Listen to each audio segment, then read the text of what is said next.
जेके digital zone में आपका स्वागत है। आज इस वीडियो के अंदर हम drying of protected flange coupling के बारे में स्टडी करेंगे कि जो हमारी फ्लैंज कपलिंग है वो किस तरीके से ड्रा की जाती है, उसका फ्रंट व्यू और जो साइड व्यू है वो किस तरीके से ड्रा किया जाता है, कौन कौन सी ऐसी डायमेंशन है जो हमें देखनी है कि किस तरीके से डायमेंशन लेनी है और किस डायमेंशन का यूज़ करना है इसके अंदर, वो सारा हम आज इस वीडियो के अंदर डिस्कस करेंगे। इससे जो पहली वाली वीडियो थी उसके अंदर हमने कपलिंग की कंप्लीट स्टडी की थी, जिसके अंदर कपलिंग क्या होती है, उसके कितने टाइप्स है, कहाँ कहाँ पे हम कपलिंग को यूज़ करते हैं, वो सारा हमने इसके अंदर पढ़ा था। तो आज हम इसके अंदर डिस्कस करेंगे फ्लैंज कपलिंग के बारे में कि फ्लैंज कपलिंग होती क्या है, कैसे इसको हम ड्रा करते हैं। तो आइए सबसे पहले हम पढ़ते हैं कि कपलिंग होती क्या है। मैंने पहले भी बताया था कि कपलिंग एक डिवाइस है that is used to connect two shaft together for the purpose of the transmission of the motion or the power। दो शाफ्ट को आपस में कनेक्ट करने के लिए हम कपलिंग का यूज़ करते हैं। उनका जो मेन पर्पज़ क्या होता है दो शाफ्ट को कनेक्ट करने का, कि हमें एक स्थान से दूसरे स्थान तक या फिर एक शाफ्ट से दूसरे शाफ्ट तक पावर को या फिर मोशन को हम ट्रांसफ़र करते हैं। जो कपलिंग होती है वो हमारी दो टाइप की होती है। एक तो होती है हमारी रिजिड कपलिंग और दूसरी हमारी फ्लेक्सिबल कपलिंग। जो फ्लैंज कपलिंग है वो हमारी जो रिजिड कपलिंग है उसका एक एग्जाम्पल है। रिजिड के अंदर क्या होता है कि जो हमारा ड्रिवन शाफ्ट है और ड्राइवर शाफ्ट है दोनों ही सेम एक्सिस के अंदर कनेक्ट की जाती है with the help of flange और key, and both these flange are connected with the tighten with the help of screw, या फिर हम कह सकते हैं कि hexagonal headed bolts. So this is the diagram of the flange coupling. यहाँ पे हमारे पास हम देख रहे होंगे कि ये एक फ्लैंज है, दूसरा जो फ्लैंज है वो ये है, ये हमारा हब है और ये हमारी क्या है शाफ्ट। तो इन दो हब्स के ऊपर हमारे पास फ्लैंज है। एक तो जो फ्लैंज है वो इस शाफ्ट के साथ कनेक्टेड है और दूसरी जो फ्लैंज है ये वाली वो इस शाफ्ट के साथ कनेक्टेड है। ये दोनों फ्लैंज है वो इन दोनों शाफ्ट को आपस में जोड़ने का और कनेक्ट करने का काम करती है, और इन दोनों फ्लैंज को आपस में हम विद द हेल्प ऑफ नट और बोल्ट आपस में टाइट करते हैं या फिर क्रिएट करते हैं। अगर हम डायमेंशन की बात करें कि फ्लैंज कपलिंग को बनाते समय हमें कौन कौन सी ऐसी डायमेंशन को देखना है कि किस तरीके से डायमेंशन हमें लेनी है। सबसे पहला जो मेन काम है कि हमें सेंटर लाइन ड्रा करनी है। This is our centre line. उसके बाद में हमें ये शाफ्ट है, उस शाफ्ट का एक प्रॉपर डायमीटर हमें अज्यूम करना है, चाहे आप 50 mm कर लो, 100 कर लो, ठीक है, जितना भी स्पेस आपकी ड्राइंग शीट के ऊपर अवेलेबल है तो उतनी ही डायमेंशन आपको लेनी है इस शाफ्ट को ड्राइंग करते समय। सबसे पहले सेंटर लाइन ड्रा करनी है हमें, उसके बाद में एक सुटेबल डायमीटर अज्यूम करके हमें इस शाफ्ट को ड्रा करना है। आफ्टर दैट ये हमारा हब है, दिस इज योर हब। इस हब को ड्रा करने के लिए हमें क्या करना है, जो हमने यहाँ पे डायमीटर माना है, मान लो हमने डायमीटर माना है 50, तो उसका 2 गुना कर देना है। This is the capital D. Capital D मैंने बताया यहाँ पे कि that is equal to the 2D, और कैपिटल डी है वो हब का हमारा डायमीटर है, यानी कि जो हमारा शाफ्ट का डायमीटर है उसका 2 गुना हमें हब का डायमीटर लेना है। उसके बाद में जो हमारा D1 है, capital D1, this is equal to 3 into में D, यानी कि जो शाफ्ट का डायमीटर है उसका 3 गुना। और ये क्या चीज़ है, ये हमारा पिच सर्कल डायमीटर है, PCD, pitch circle diameter of the bolt, यानी कि जो हमारा ये बोल्ट है, ये आपका कंप्लीट बोल्ट दिख रहा है फ्लैंज के ऊपर, और इधर एक बोल्ट दिख रहा है फ्लैंज के ऊपर। इस बोल्ट के शाफ्ट के एक्सिस से लेकर के इस बोल्ट के शाफ्ट के एक्सिस तक का जो डिस्टेंस है इसको हम बोलते हैं pitch circle diameter of the bolt, यानी कि दो बोल्ट के दो जो एडजेसेंट बोल्ट है उनका बीच का डिस्टेंस या फिर उनका जो axial distance between the two adjacent bolt वो हमारा कितना हो जाएगा 3D, यानी कि अगर हमने डायमीटर शाफ्ट का 50 mm मानना है तो ये कितना हो जाएगा 150 mm। उसके बाद में जो फोर्थ डायमीटर हमारा फ्लैंज का, this is the outer face of the flange, here this is outer face of the flange. यहाँ से लेकर के यहाँ तक ये जो हमने डायमीटर माना है that is equal to the 4D, यानी कि जो D2 है वो कितना है 4D।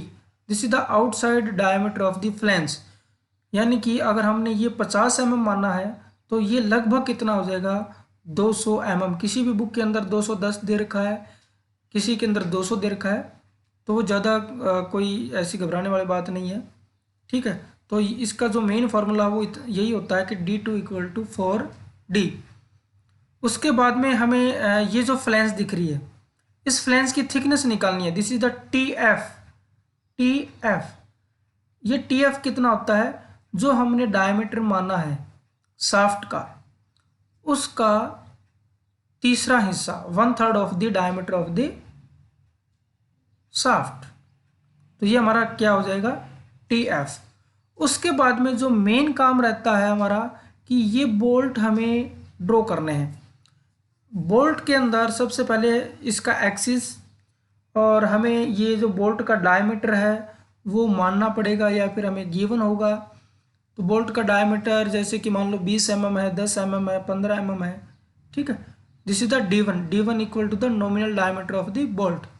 अब हमें क्या करना है कि यहाँ से लेकर के यहाँ तक, यानी कि width of the bolt W, this is equal to the 2D, यानी 2D1, यानी कि जो ये D1 हमारा उसका 2 गुना हो जाएगा। मान लो ये 20 है तो ये कितना हो जाएगा हमारा 40। उसके बाद में ये हमारी जो हाइट होती है यहाँ से यहाँ तक, ये कितनी होती है, इस बोल्ट के केस में तो होती है 0.75 इंटू में ये वाला D1, और इस जो हमारा नट है, इस नट के केस में ये रहती है D1 H = D1। ये जो हाइट है वो इस डायमीटर के बिल्कुल बराबर होती है, और यहाँ से ये जो डायमीटर है वो भी हमारा कितना रहेगा 2D1, जो ये हमारा D1 है उसका 2 गुना। मैंने पहले भी बता दिया है, क्लास में भी बताया है कि सेम ये जो उसी तरीके से हमें ये जो बोल्ट है और नट है, इन दोनों के असेंबली को हमें ड्रा करना है। सेम जो हमने ये नट को ड्रा किया है उसी तरीके से हमने इस नट एंड बोल्ट को ड्रा करना है। उसके बाद में मेन काम रहता है ये की का। ये हमारे पास की है, इस की जो लेंथ है वो क्वेश्चन के अंदर नेक्स्ट जो स्लाइड के अंदर दी हुई है, उसकी लेंथ और इसकी जो हमारे पास थिकनेस है उसके हिसाब से हम इस की को ड्रा कर लेंगे। उसके बाद में यहाँ पे हमें दिखता है स्पिगोट एंड रेसिस, वो इंसर्ट किया गया है। इसकी जो लेंथ है और डायमीटर है वो भी हमें गिवन है नेक्स्ट स्लाइड के अंदर। According to this we can draw our spigot and recess and key. तो this is the complete dimension of the flange coupling. Next slide है, इसके अंदर ये जो डायग्राम है वो आपको ड्राइंग शीट के ऊपर ड्रा करना है। डायमेंशन आपको इसके अंदर दी हुई है, यहाँ पे 50 mm डायमेंशन दी हुई है शाफ्ट की। उसके बाद में ये जो हमारा हब है, इस हब की जो डायमेंशन दी हुई है डायमीटर हब का वो 100 mm है। उसके बाद में यहाँ से पिच सर्कल डायमीटर है बोल्ट्स का, यहाँ से लेकर के इसके एक्सिस सेंटर एक्सिस से लेकर के इसके सेंटर तक ये हमारा कितना है 150 mm। उसके बाद में जो फ्लैंज है यहाँ से लेकर के इस फ्लैंज तक का जो आउटर फ्लैंज का डिस्टेंस है वो कितना है 210 mm। आप यहाँ पे 200 भी दे सकते हो, डोंट वरी। उसके बाद में जो हमारे पास की दे रखी है, ये वाली की, ये की हमें ड्रा करनी है। उसके बाद में हमारे पास दे रखा है ये वाला जो रेसिस है स्पिगोट एंड रेसिस, इसका जो डायमीटर है वो 75 mm दे रखा है। जो ये क्लियरेंस दे रखी है ये 5 mm की दे रखी है, 5 mm। This is our taper की। इसकी जो डायमेंशन है 12 इंटू में 8 इंटू में 90, यानी कि 12 इसकी थिकनेस, हाइट 8 एंड 90 हमारा क्या है इसकी लेंथ। उसके बाद में जो फ्लैंज है उसकी थिकनेस दे रखी है 22 mm, यहाँ पे भी 22, तो इधर भी हमें 22 लेना है और इधर भी 22। और ये जो फ्लैंज दे रखी है, इस फ्लैंज की जो हमारे पास विड्थ है वो कितनी है 80 mm, और यहाँ से इसकी जो हाइट है वो कितनी है 6 mm, और यहाँ से लेकर के जो हब है उसकी डायमेंशन दे रखी है 160 mm। अब जो बोल्ट है, बोल्ट का डायमीटर दे रखा है 16 mm, और ऐसे हमें 4 बोल्ट बनाने हैं। यानी कि जब आप कपलिंग को 3D के अंदर देखोगे तो हमारे पास क्या होते हैं, 4 बोल्ट होते हैं, 2 इस साइड और 2 उस साइड। ठीक है, तो उसके हिसाब से हम ये कंप्लीट ड्रा कर लेंगे। This is our front view of the coupling and this is the side view of the coupling. ये हमारा आउटर डायमीटर है 210 mm वाला। उसके बाद में जो ये वाला डायमीटर है वो 150 mm वाला है, जिसके ऊपर हमें 4 डायमीटर है, 4 बोल्ट है वो ड्रा करने हैं। ये 4 बोल्ट हमें ड्रा करने 90-90 डिग्री के एंगल के ऊपर। ये हमारा एक टेपर की का है, और इधर दूसरी की जो हमारी लगी हुई है शंख की, वो हमारी दर्शाई गई है। This is the diameter of the shaft. ये हमारा 50 mm का जो डायमीटर है, this is the diameter of the shaft. And ये जो हमारा डायमीटर है, ये हब का डायमीटर है 100 mm।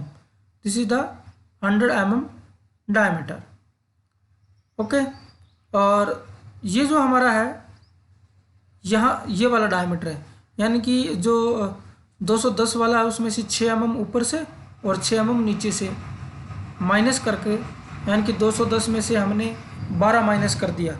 ठीक है, तो ये वाला जो 198 mm का है वो हमें ये ड्रा करना है। तो this is your complete drawing of the flange coupling. तो ये दोनों ही फ्रंट व्यू और साइड व्यू ये हमें ड्रा करना है, और पेपर के अंदर हर बार ये वाला डायग्राम बनाना पड़ता है, और हर बार ये क्वेश्चन है वो आता है पेपर के अंदर। तो this is the most important question. तो इसको अच्छे से शीट के ऊपर बनाना है। Thank you so much.